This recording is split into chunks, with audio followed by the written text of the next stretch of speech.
Hey guys, Alexa Curtis here, and you are listening to a new episode of the new Unfiltered. By the time this airs, we will be so close to February, which is when the next Be Fearless Summit will be.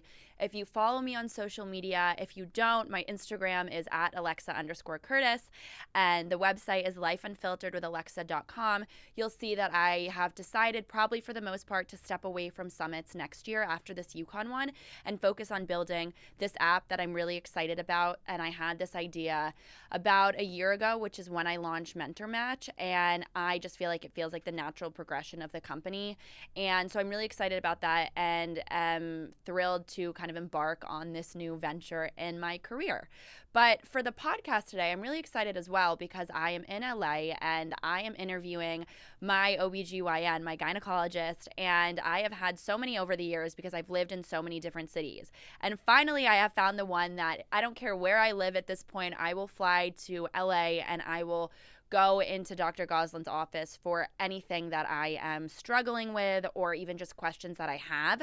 He also interviewed me on his podcast about something that which is how I found him, struggled with for a while, which is this thing called Bartholin cysts, and I never really opened up about it until now. So definitely, if you feel like you may have experienced that, listen to the podcast episode because I talk about my story, how I found him, and he gets into a ton of advice for you guys. But before I introduce him in, I wanted to gear this episode towards predominantly birth control. And the reason that I'm so fascinated by that topic is because I listened to a podcast episode on the Skinny Confidentials podcast probably 2 years ago now, and she interviewed the founder of this birth control called PHEXXI, and her story, this founder's story, really stood out to me, and it actually is one of the reasons that I got off of my IUD, and Dr. Ghozland is the person that I saw when I got it removed, and I'm super excited to have him here today to chime in on this topic. So thank you for being here. Oh, you're welcome, Alexa. Thanks for having me. Well, give us all some background into how you even got into doing this line of work before I interrogate you with my questions. Yeah, thank you for asking.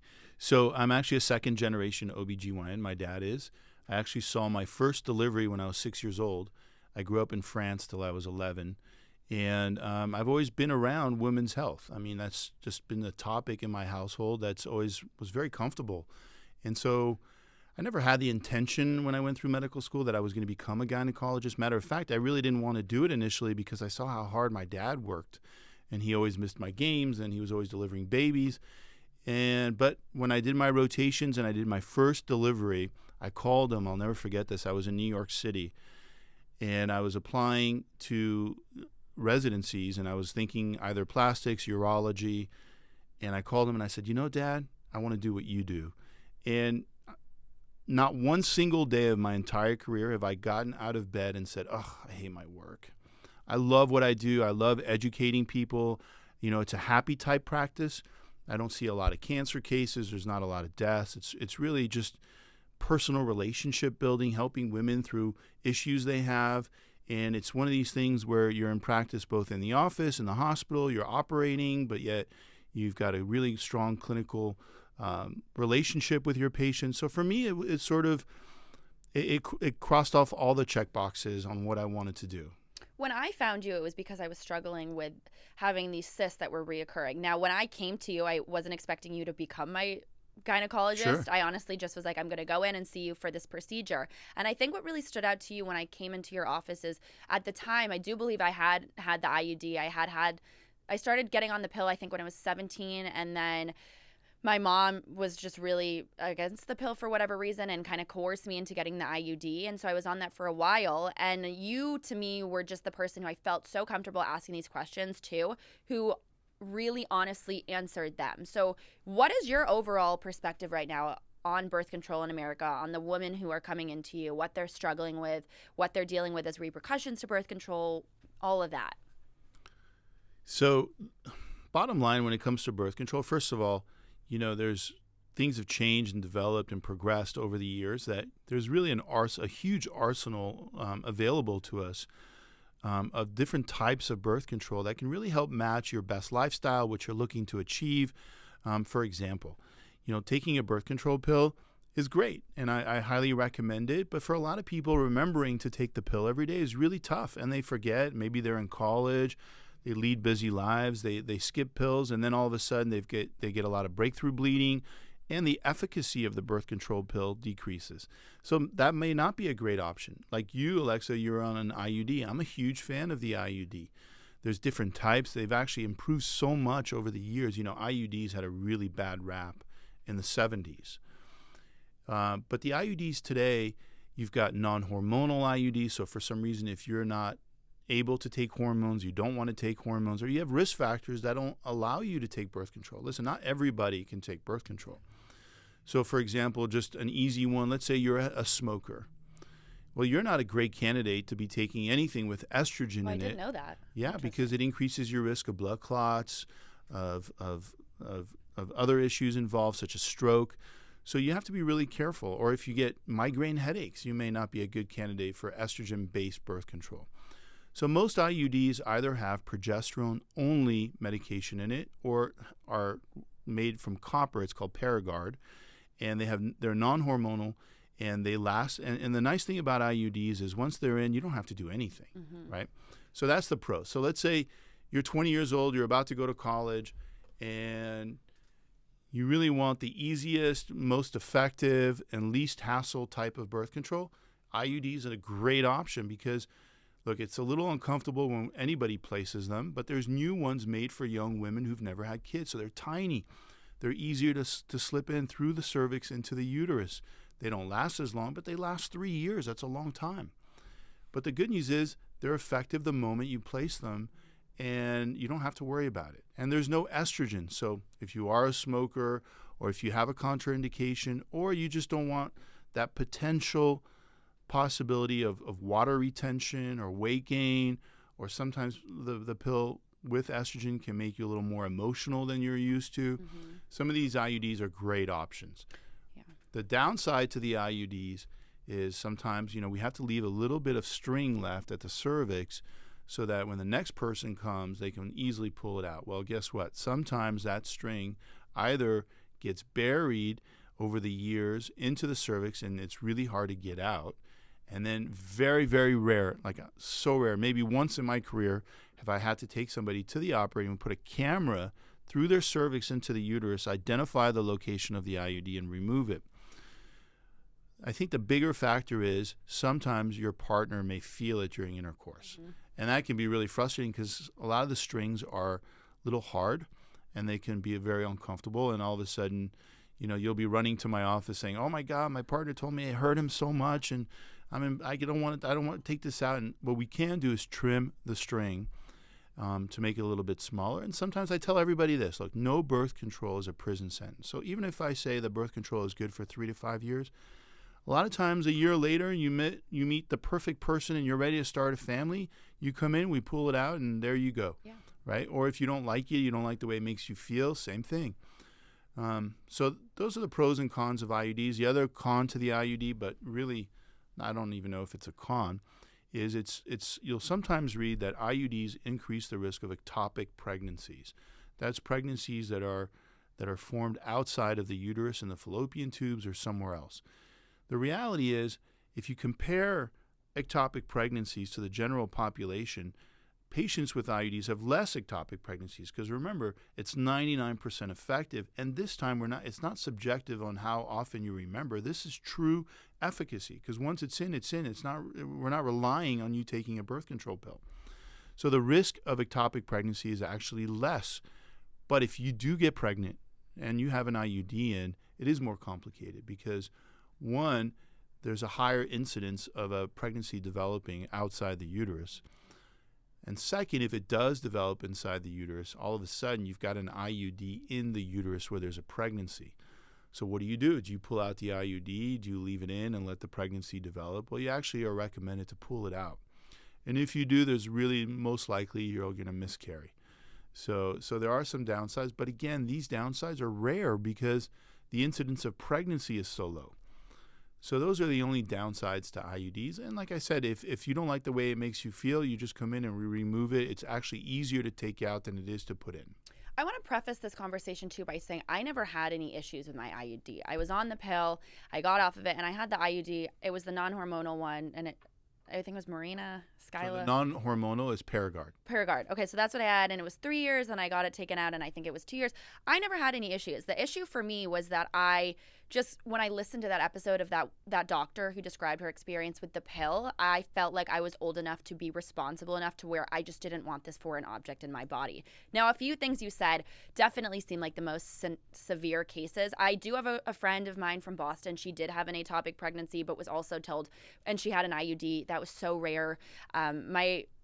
I remember my ex-boyfriend also, he had an issue sometimes with the strings, but we would only feel it if we were sleeping together during, when I would have my period. It must drop in some way. But I think the biggest thing for me is going off of it. I feel like a lot in every part of my body better, also mentally and physically. I definitely lost weight after that. However, I think birth control, I'm still a big advocate for it.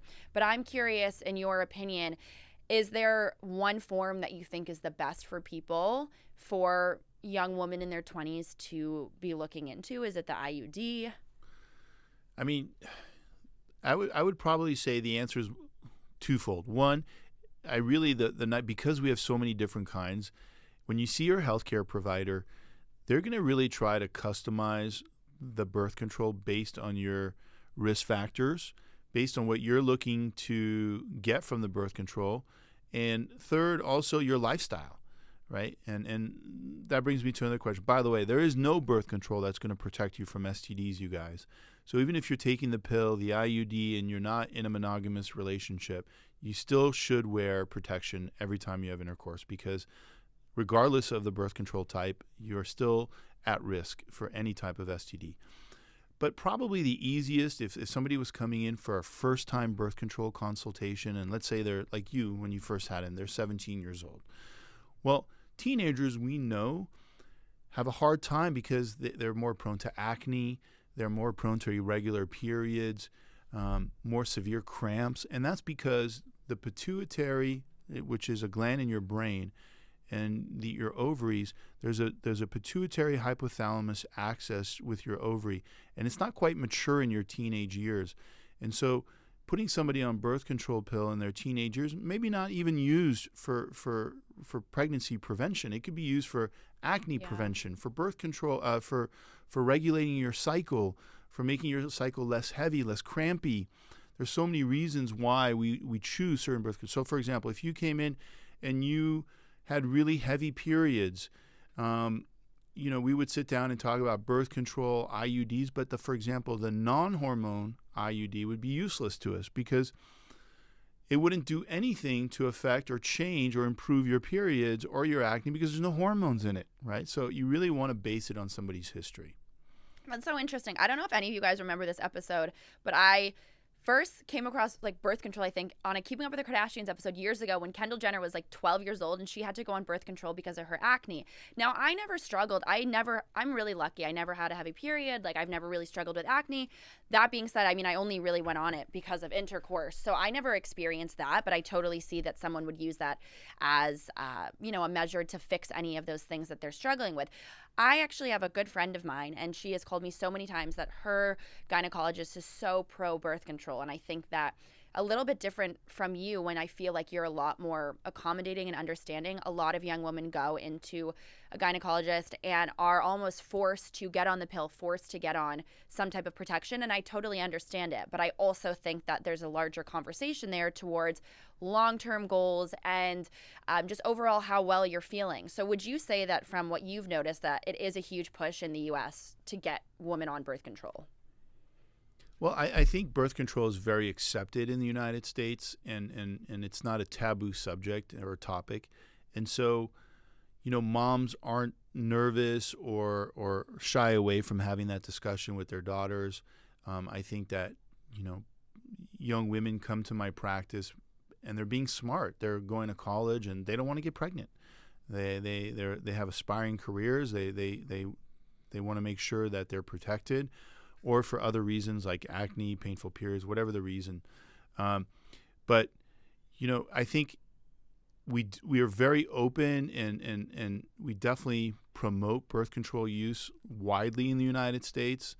I don't know that I've ever heard, I don't know any physicians who really purposely push birth control on anybody who doesn't need it or doesn't want it or is not a good candidate, if that's your question. Yeah, I think it's more so just the fear of pregnancy for the provider, and I totally understand that. But I also think because there are so many options, I would just certainly say, as you mentioned, going in and really analyzing all of them instead of just jumping to the pill. And so when I actually changed from the pill and went to the IUD, I tried to get a lot of my girlfriends to do the same thing, just especially after I listened to this episode with this doctor and whatnot.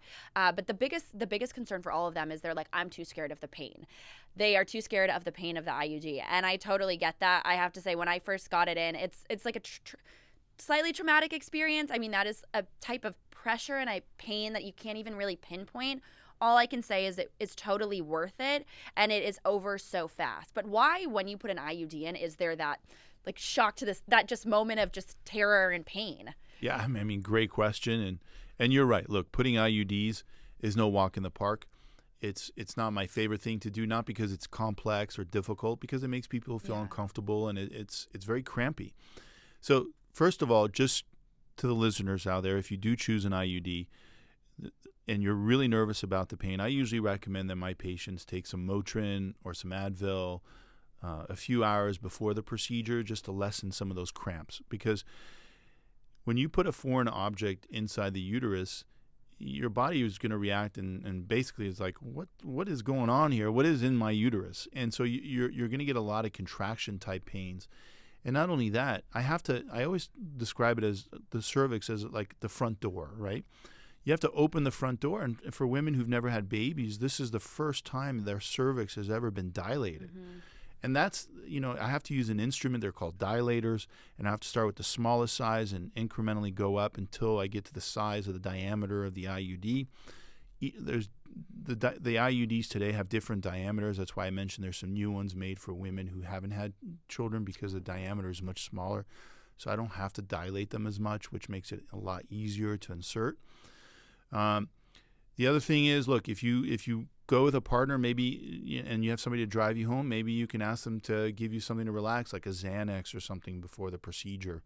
But it's quick for the most part, but it is super crampy, not very fun. Look, we've had, I always let patients, I do not rush post-insertion IUD patients off the table, because, believe it or not, I've had some syncope episodes where they get passy-outy. Oh, okay. Yeah. And while I'm inserting it, or even after, I had one patient, it was so scary, she left my office, walked down the hallway to the elevator and passed out. Yeah. And all of that from an IUD insertion. Now, you guys, that's rare again. I've inserted hundreds of IUDs, and I can maybe tell you 5 horrible stories, if that. So for the most part, they're really easy to place. I think educating the patient on what to expect helps a lot, instead of just like not saying anything, going into the room, and then, nobody even wants to put their legs on the stirrups. That's not comfortable. And let alone now you've got a speculum and somebody's grabbing with a sharp object your cervix and inserting an IUD. It's a little traumatizing, that's for sure. So really, I think making people aware of what's going to happen mentally prepares them, and then giving them the option of taking something. And actually, I forgot, sometimes we'll even use a medication called misoprostol. Misoprostol helps to dilate your cervix a little bit. So if you take it the night before or the morning of your procedure, it makes it a lot easier for your provider and yourself to undergo the procedure, because that medication sort of has been working to dilate your cervix even before you get to the office. I wonder if that came out before I probably got my first IUD, or after, because I don't think I ever got that option. So misoprostol has been around for decades. So it was definitely around when you had it. Probably because I wasn't going. It's not used very often. It's just an option. But I also want to mention, when it first went in, then when it comes out after that 3 or 5 year period, and then when it went back in, it didn't feel like it did the first time. When it came out, it didn't feel like it. But I think the biggest issue with specifically the IUD, that I think a lot of girls don't want to go to it. And like I said, I only got it out because I woke up one day and was like, I just don't want an object in my body for whatever reason. It's because you're asking your girlfriends and they're coming to you with these horror stories. So if you're listening to what they're saying, you're going to be already scared. But really, this is not like, of all the things that you could deal with, it's literally nothing. And it's literally 15 seconds of just uncomfortableness. So I want to ask you, though, what is the difference, and why is there a difference between hormonal ones and non-hormonal ones? Because I don't understand why anyone would put additional hormones into their body. It doesn't really make sense to me. I mean, great question. Look, there's really very few non-hormonal options like the copper IUD, for example. So again, if somebody's coming in for birth control, I usually do recommend hormonal options first. And the reason I do is for the following. So first of all, just to clarify, the IUD releases progesterone in a very slow, sustainable way over a period of time. So it can be 3 years, 5 years, or 10 years. All that, though, the progesterone that's released from the IUD is only acting locally on the uterus. So when you have increased progesterone inside the uterus, a couple of things are happening. One, it's thinning the lining of the uterus, so your periods are really light. So for a lot of people, that's a blessing. Like for them not to get a period or to get a really light period, that's amazing. So that's a reason why to get, for example, a hormonal-based birth control. Second, we talked about facial acne. We talked about some of the other reasons, such as helping with cramps or painful periods, or people sometimes who have endometriosis. The first-line treatment, especially if they're young, before jumping into surgery and evaluations, we'll put them on birth control. And most of the time that's all they need, because it plateaus the hormones, so you don't have these huge peaks and troughs of hormone changes during your cycle. And so it really helps to alleviate pain from processes like endometriosis. And for some people who don't feel comfortable knowing that they're taking exogenous hormones, or have a medical condition that prevents them from taking it, there are some non-hormonal options that are amazing. You just have to realize they're not going to change what your period looks like or feels like now without anything, and you're not going to get the benefits of being on hormones. So the hormone ones, are they hormones, though, that are going to make your boobs a lot bigger and, like, you gain weight? Or are they different kind of hormones that are more going to affect your acne or your period? So complicated. So look, everybody's so different. Yeah. Alexa, if you came to me and your best friend came to me and I put you guys on the exact same birth control, there's a really good chance you guys would have radically different outcomes. So you can gain a little bit of weight. You can get a little more moody maybe. So everybody's different. And that's why sometimes, the first time you come in for a birth control option, we may try one pill. I usually start with the lowest dose first, so lowest hormonal dose first, and we test it out, give it a few months. And it's like I said at the very beginning of your show, these are not, we're not sentenced to staying with one birth control. So if you don't love the way it makes you feel, we change it up, because there's so many different options.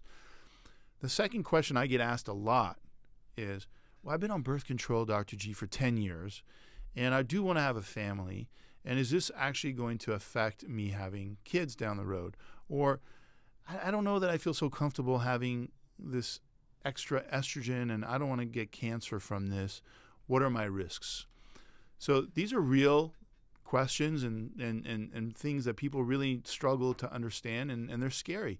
So the bottom line is this. Look, studies have shown women who are on hormonal birth control for more than 10 years, consecutive years, that's a long time, actually have shown to have a decrease by 50% in endometrial cancer and ovarian cancer. That's tremendous, right? Also, we've seen that there is no change in the quality of your eggs once you get off birth control. It will be as if you had never been on it.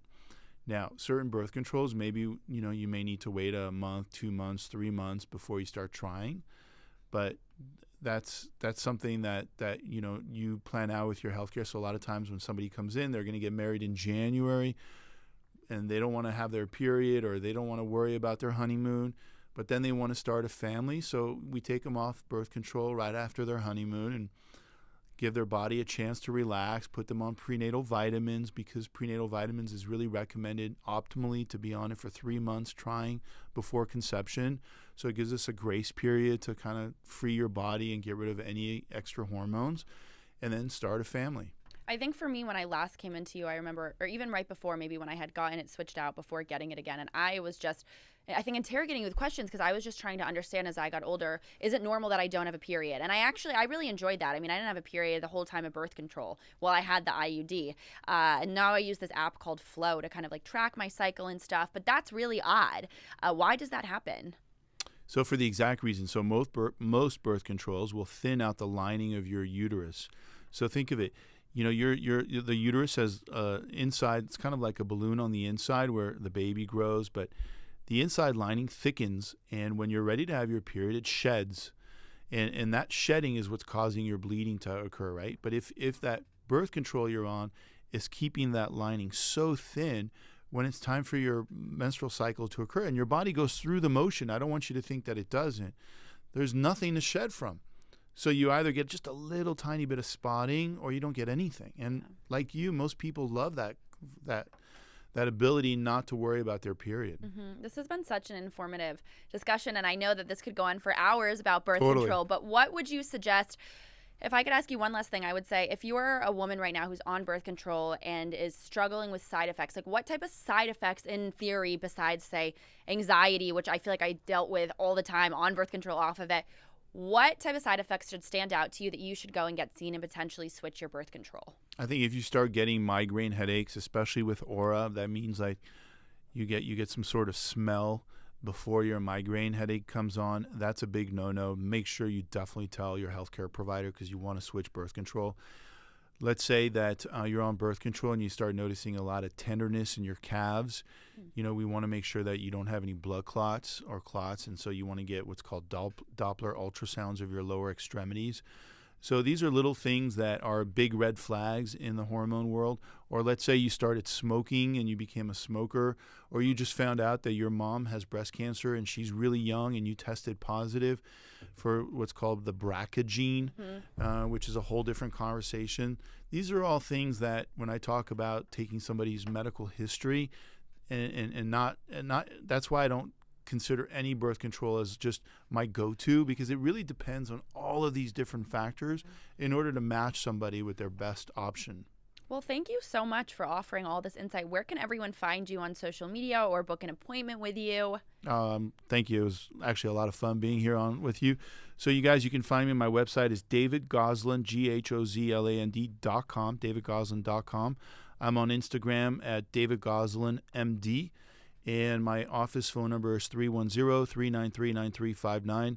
And look forward to meeting anybody. And thank you so much. You literally have changed my life in every way, from birth control to the cyst that I had. So I just can't recommend anyone even listening to you more than I already do, because you are just a game changer in this space. And I will end the podcast episode as well by saying that the one birth control that I did come across that I actually really like is this one called PHEXXI, and there's coupons online, and I know you might interview the founder, hopefully, and we're looking forward to hearing that. And I found that, honestly, to be a really good non-hormonal. It's kind of like an on-the-go birth control, but I think it's very important for anyone who is looking into birth control or even looking into some of these non-traditional options like a PHEXXI to either be in more of a monogamous relationship or at least be very careful with how you use it, because it is just a higher risk factor overall. It's not as easy to use as an IUD. But I have used it and I enjoy it, and definitely would suggest you guys look into it too. But besides that, you can follow the podcast on social media at The New Unfiltered, as well as my personal social media at Alexa_Curtis. And I'll see you guys here back next week for a new episode.